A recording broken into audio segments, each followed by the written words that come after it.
কারাবন্দী পাকিস্তানের সাবেক প্রধানমন্ত্রী ইমরান খানের সঙ্গে সাক্ষাৎ নিশ্চিত করতে অবশেষে শেষ বিকল্প হিসেবে চূড়ান্ত আন্দোলনের পথে নামছে তার দল পাকিস্তান তেহরিকে ইনসাফ পিটিআই। মঙ্গলবার ইসলামাবাদ হাইকোর্টের সামনে বিক্ষোভ কর্মসূচির ডাক দিয়েছে দলটি।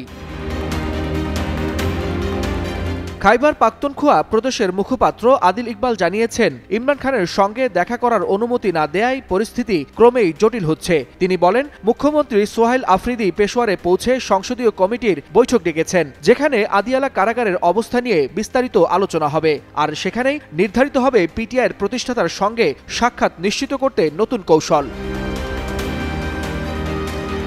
কিন্তু এর আগে ঘটে গেছে নাটকীয় সব ঘটনা। খাইবার পাখতুনখোয়ার মুখ্যমন্ত্রী নির্বাচিত হওয়ার পর সোহাইল আফ্রিদি ইমরান খানের সাথে সাক্ষাৎ করতে 8 বার গিয়েছেন আদিয়ালা কারাগারে, কিন্তু আশ্চর্যের বিষয় তাকে ভেতরে প্রবেশ করতে দেয়া হয়নি। বারবার চেষ্টা ব্যর্থ হওয়ায় গত বৃহস্পতিবার গোরখপুর চেকপয়েন্টে সাংবাদিকদের সাথে কথা বলতে গিয়ে রীতিমতো ক্ষোভ ঝাড়েন তিনি। জানান, আইনি ও গণতান্ত্রিক সব পথ শেষ, হাতে আছে কেবল শেষ বিকল্প।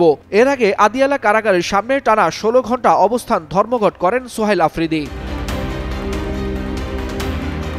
এরপর খানের সাথে সাক্ষাতের অনুমতির দাবিতে ইসলামাবাদ হাইকোর্টে আবেদন করলেও প্রধান বিচারপতির সঙ্গে দেখা করতে পারেননি সোহাইল আফ্রিদি। আর এই সকল ব্যর্থতার পরই হাইকোর্টের সামনে বিক্ষোভের ডাক দেয়া হয়।